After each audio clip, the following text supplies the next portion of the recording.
The letter itself ran only a handful of lines, but by the time King Charles reached the closing sentence, his face had turned to stone. This was not a plea from Meghan for a quiet return to royal life. It was a formal claim on temporary status tied directly to the future role reserved for Catherine. The king slid the pages aside, stood up from his desk, and gave the order for the doors to be shut. What began in that room was not a discussion. It was the opening of a royal reckoning. Before we go any deeper into what all of this really means for the family behind the palace walls, take a moment to subscribe so nothing slips past you. Charles remained standing in silence long after the room had emptied. That morning's briefing at Clarence's house had begun in the ordinary way: appointments, patronage updates, letters to sign. But buried at the bottom of the folder sat a request that sliced clean through every layer of royal composure. Meghan was asking to be reinstated under the label Princess of Wales Representative, a restricted designation created so that a trusted working royal could step in for Catherine during periods of illness or incapacity. Stripped of polite language, it amounted to reaching for authority belonging to the future queen without ever seeking her blessing. The king ran his eyes over the list of duties a second time: public engagements, charitable patronages, palace-level representation, security clearance, a seat among the most senior figures of the family. Meghan was not offering help from a distance. She was asking to move directly into Catherine's territory while the princess quietly protected her health. Charles took off his glasses, set them beside the letter, and said aloud that Catherine's fragile moment would not be turned into somebody else's opening. He never raised his voice, but the anger behind those words filled every corner of the room. The king understood exactly what the stakes were. Catherine's standing had been assembled slowly through years of service, self-discipline, and quiet trust. To hand her designation to someone else, even briefly, would send the signal that her authority could be peeled away from her person and passed to whoever pressed hard enough. Then the deeper design revealed itself. A highlighted paragraph in the file made it clear that Meghan's team in California had already drafted press announcements. The wording spoke warmly of reconciliation, service, and a modern monarchy, as if the palace had already signed off. Charles saw the snare closing. Approve it, and Meghan walked back in wearing royal power. Refuse it publicly, and the crown would be painted as cruel. William arrived not long after, summoned in haste. He found his father by the fireplace, the request still clutched in one hand, saying nothing. The prince could feel this was no ordinary family quarrel. Charles skipped any greeting. He simply looked at his son and asked, "Has Catherine seen this?" William's response shifted the atmosphere entirely. Catherine had read it, and she recognized the phrasing. Those exact words had been spoken once before. During a private confrontation everyone believed had been sealed away for good. To grasp why those few lines struck Catherine so deeply, the palace first had to face what each person stood to lose if Meghan's plan succeeded. For Charles, it was a direct challenge to his authority as sovereign. For William, it was an attack on his wife. For Catherine, it tore open a wound she had never spoken of publicly. And for Meghan, it represented what she believed was her last remaining route back into royal relevance. The forbidden designation was more than decorative wording. It carried lineage, legitimacy, and closeness to the crown itself. Whoever held it could shape the way the monarchy was viewed during one of its most delicate hours. Catherine held the proposal with both hands as William watched her face slowly change. The Princess of Wales title belonged to the wife of the direct heir, but the protected designation nested beneath it served a much narrower purpose. It allowed a trusted working royal to take on selected duties without ever stepping into Catherine's rank, her identity, or her place. Charles and William had never activated it in public because even a brief use might blur the question of who truly spoke for her office. When Catherine finally spoke, she did not sound enraged. She sounded exhausted.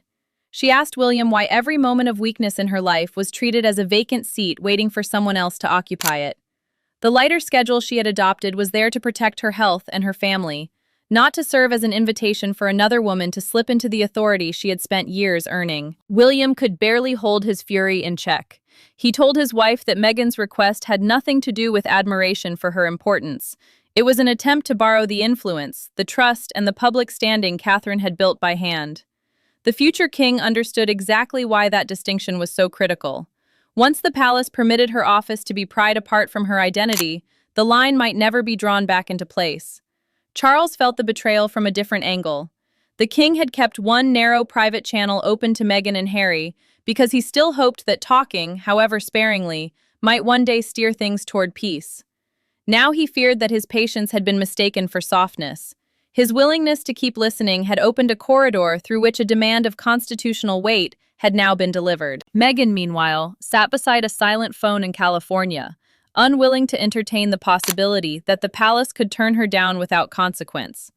She had persuaded herself that refusal would leave the monarchy looking cold, fractured, and hostile to reconciliation.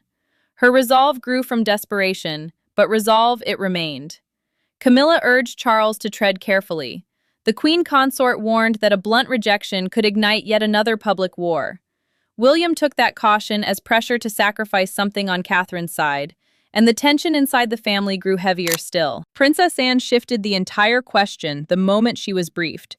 She asked, plainly, how Meghan had come to know the precise internal wording of a designation understood only by senior royals and the constitutional advisors whose job it is to explain how power and duty travel through the crown. And then Catherine remembered. Meghan had heard those words years earlier, inside a closed-door ceremony that had ended with a quiet warning nobody had taken seriously enough. The demand had shaken the palace, but the true root of the crisis lay in a single forgotten encounter, one in which Meghan had first learned that Catherine possessed an authority she could never claim for herself. The title had never surfaced in a public bulletin, an official biography, or a palace briefing paper. Meghan had first heard it during a private investiture rehearsal at Windsor, when Catherine was being shown the emergency responsibilities attached to her future position. Most of the family recalled that afternoon as a slightly awkward disagreement over protocol. Catherine remembered something else entirely. She remembered Meghan lingering near the doorway, silent and attentive, as an advisor explained in careful detail how the protected designation could temporarily carry the authority of the Princess of Wales. 18 months earlier, Catherine had walked into that rehearsal expecting nothing more than a routine run-through before a major state occasion. An investiture is a formal royal event during which honors are bestowed, but this private preparation reached far beyond ceremony.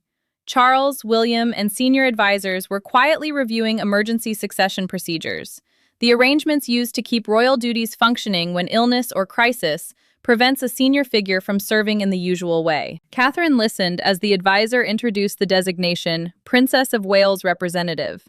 The role could be triggered only by the sovereign, meaning the reigning monarch, and only for a trusted working royal acting with her direct blessing.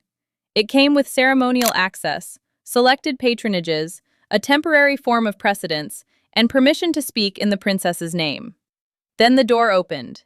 Meghan walked in after asking for a private word with Charles. She had been expected to wait somewhere else, yet she stayed inside the room long enough to hear every important detail. Her expression barely shifted, but Catherine caught the silence. Meghan was not lost or confused. She was quietly working out what the role might become. Eventually, Meghan asked why someone living outside Britain could not be granted the designation.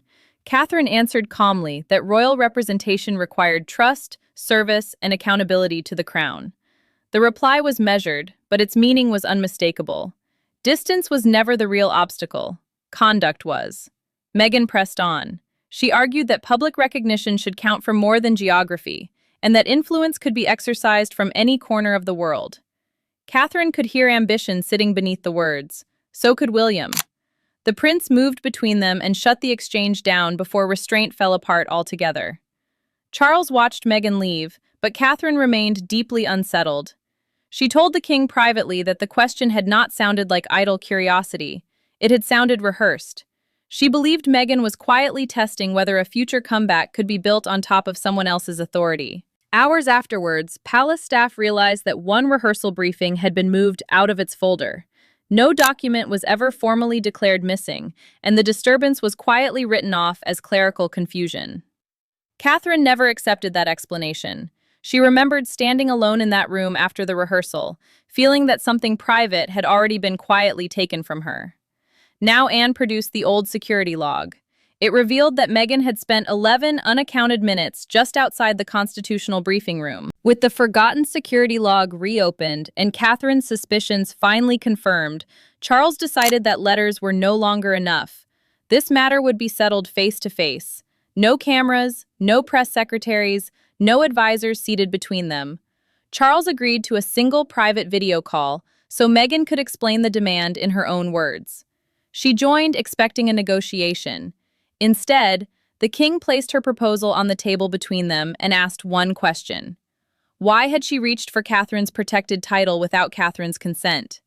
Meghan paused, gathered herself, and gave an answer that turned his anger into something far more permanent. Charles kept William close, but out of frame, as the secure call opened from Windsor Castle. The system permitted no recording, no outside connection, and no staff on the line. The king laid the terms down at once. This conversation was about constitutional boundaries, meaning the rules that govern how royal authority may be exercised, not about personal reconciliation or family forgiveness. Meghan refused to accept the distinction. She insisted she was not stealing Catherine's identity. She said she was offering protection, while the princess kept to a reduced schedule. Charles leaned forward and delivered a single sentence that ended any illusion of compromise. Protection, he said, does not begin by taking advantage of another woman's absence. Meghan's frustration finally broke the surface. She spoke about her global reach, her charitable work, her public influence, and her ability to modernize an institution she believed had cast her aside. She argued that the palace had ignored everything she still had to offer. The demand had stopped sounding like an offer of service. It sounded like a debt she believed the monarchy owed her. Charles sat still until Meghan referred to the role as unused authority. Then the king brought the side of his hand down once against the desk. Catherine, he said, was a person, not a vacancy. Her position could not be treated as abandoned property just because she needed time away from public life. At last, Meghan revealed where her confidence had come from. A former palace contact had helped her reconstruct the exact wording and assured her that the designation could be triggered without Catherine's approval. The admission confirmed the breach Anne had feared and exposed the whole proposal as a rehearsed challenge, not a hopeful request. William stepped into view. The prince told Meghan plainly that the legal claim was false and that no sovereign could turn Catherine's office against her will.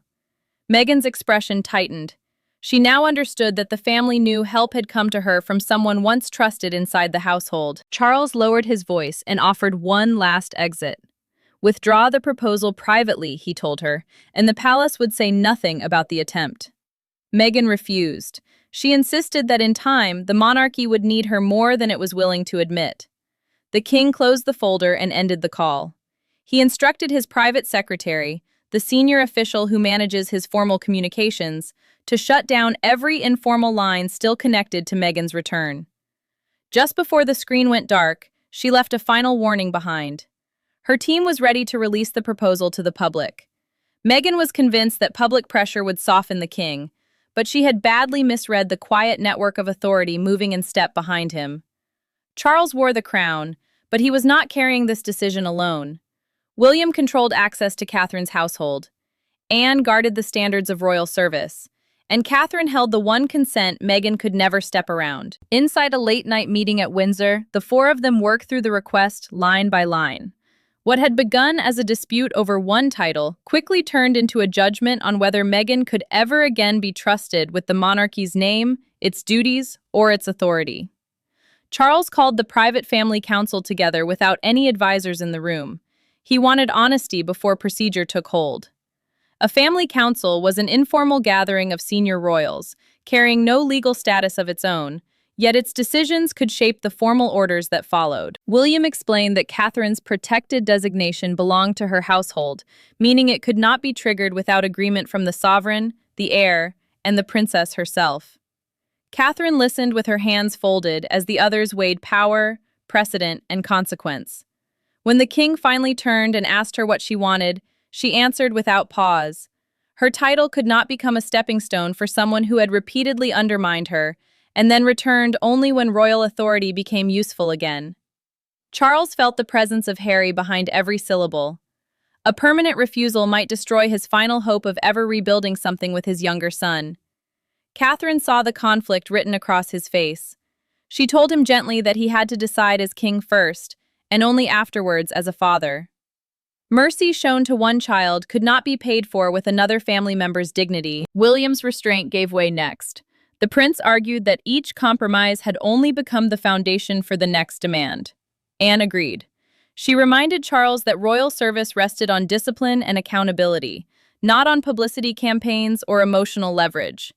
Meghan could not walk out of the system, attack its boundaries from outside, and then demand authority from within it. Anne then opened a documented security report. Investigators had traced the wording delivered to Meghan back to a retired communications consultant who had once worked with both royal households. The consultant had kept confidential briefing notes long after leaving palace service. Her next disclosure was worse. Recent message logs showed contact between that consultant and a member of Meghan's team. The forbidden title had not been stumbled upon. It had been reconstructed on purpose. Charles crossed the room and opened a cabinet holding old family correspondence. He drew out a photograph of Harry and Meghan, studied it for a long moment, and set it back down, face turned to the wood. Catherine formally withheld her consent. William stood beside her. Anne recommended a permanent prohibition. The king approved a written order declaring the designation non-transferable. Then a palace communications officer stepped inside with devastating news.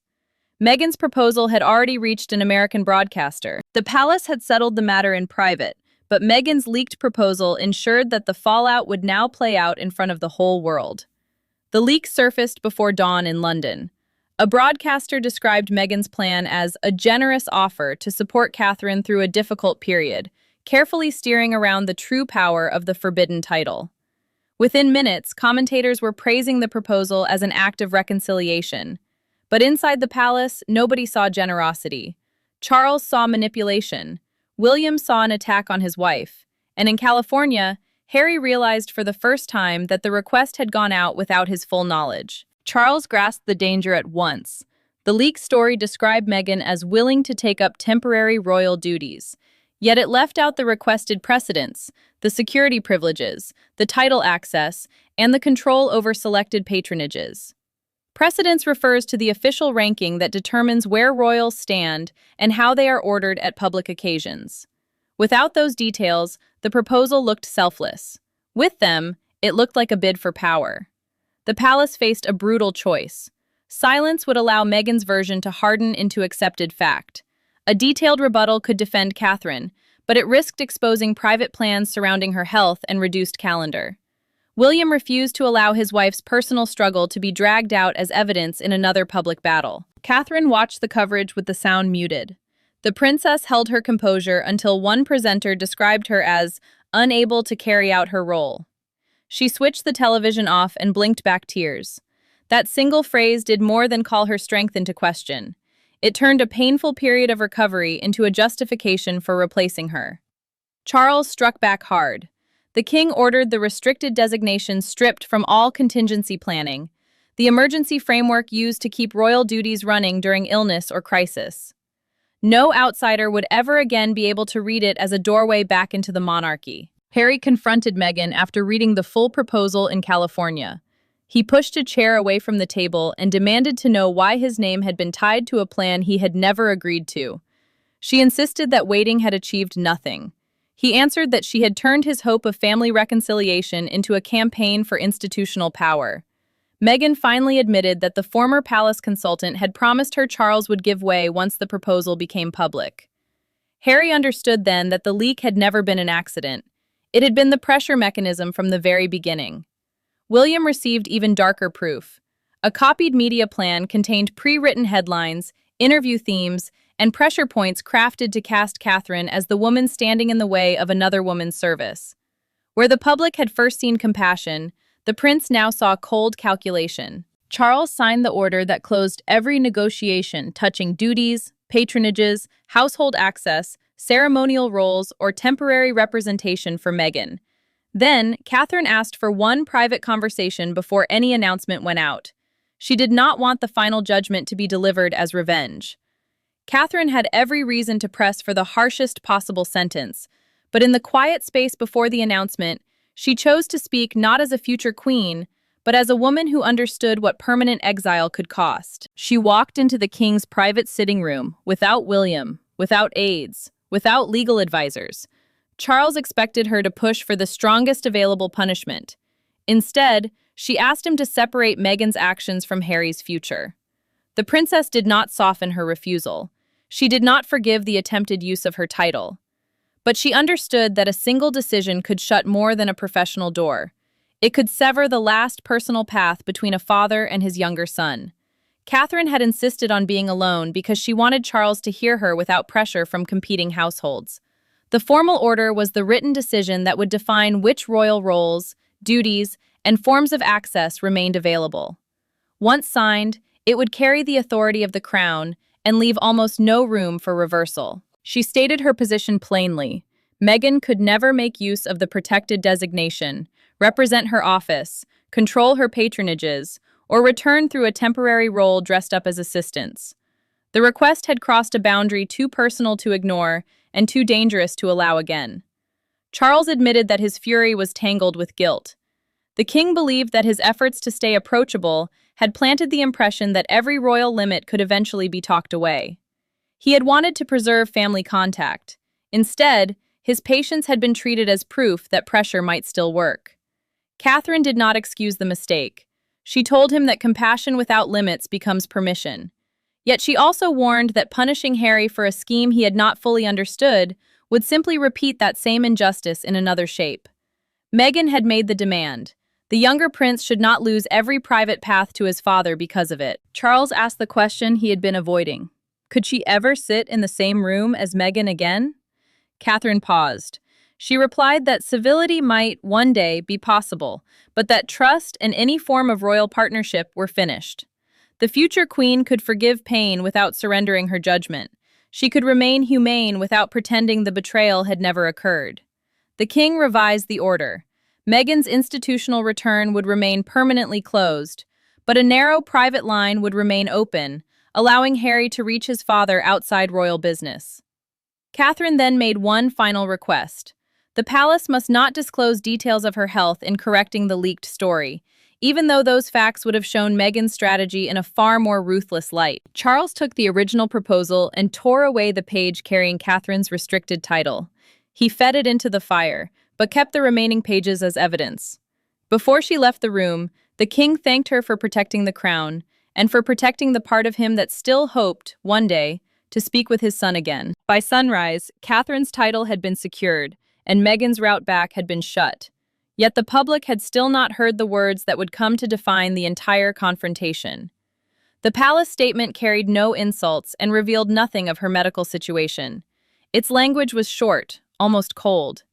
Catherine's office could not be transferred, borrowed, represented, or used as an entry point into royal service without her personal consent. Meghan's proposal had been permanently rejected. Then one newspaper printed the headline that swung the mood of the entire debate, turning what had been packaged as an offer of help into a fight over identity, authority, and trust. Buckingham Palace confirmed that no person living outside the working monarchy could hold, share, or temporarily exercise any authority tied to the Princess of Wales. The working monarchy refers to the small group of royals who carry out official duties on behalf of the crown.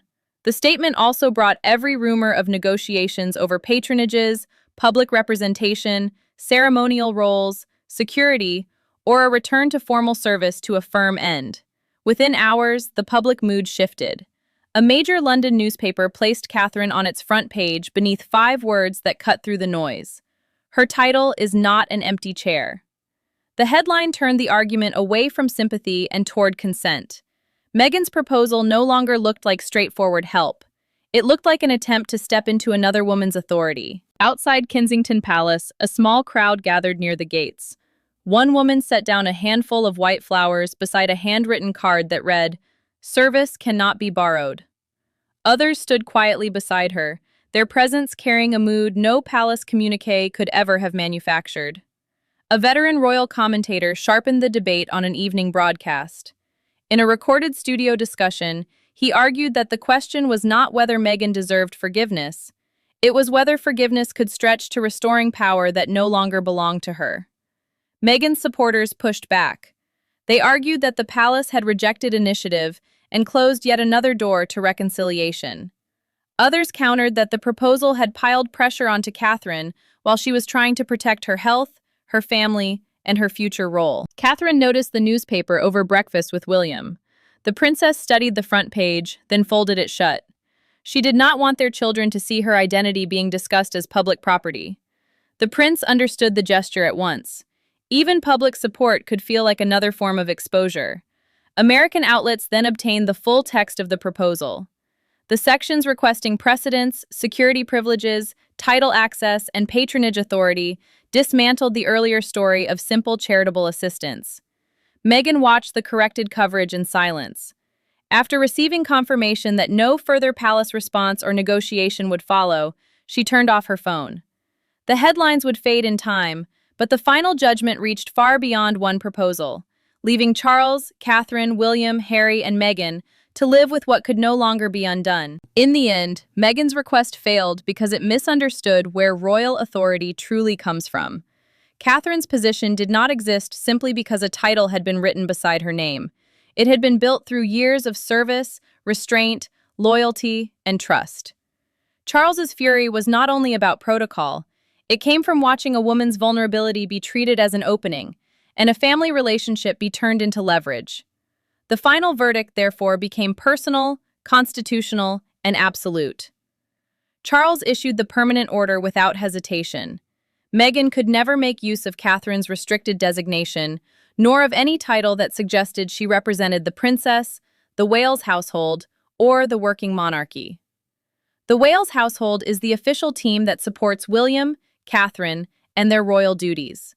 That boundary now carried the full weight of the crown behind it. The palace closed every institutional way back. Temporary duties, royal patronages, ceremonial representations, security-linked engagements, and advisory roles were all lifted off the table.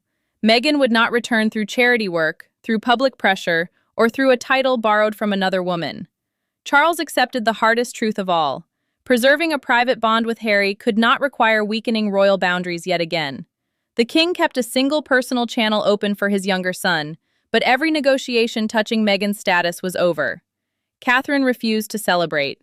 The princess felt relief that her authority had been defended, and yet sadness lingered beneath it. She had never wanted another family conflict to end in permanent separation. Even so, she understood that compassion could not demand self-erasure. Forgiveness did not have to mean surrendering the identity she had spent years building. William saw the decision as more than a husband defending his wife. The prince understood that protecting Catherine's position was part of preparing to defend the monarchy the two of them would one day lead together. His loyalty had become both personal and constitutional. Harry faced a painful conclusion. His hope of returning with Meghan into official royal life was finished. Any future reconciliation would have to arrive through the role of a son and a brother, not through duties, titles, security, or public bargaining. Meghan came face to face with something influence could not rearrange. Success outside the monarchy could not recreate authority inside it. The forbidden title offered no shortcut, because the trust sitting beneath it could never simply be demanded. Later, Charles met Catherine and William in the same room where he had first read the proposal. The king placed the signed order inside a locked cabinet, turned the key, and told them the matter was finished. Meghan's attempt had not weakened Catherine. It had confirmed her singular place. Charles's anger had become a boundary. William's loyalty had become a promise. And the princess emerged as an irreplaceable foundation of the monarchy's future. The door Meghan had tried to force open was closed for good, and the message from the crown could not have been any clearer. Catherine's name, her authority, and her future would never again be treated as another person's opportunity. Thanks for watching.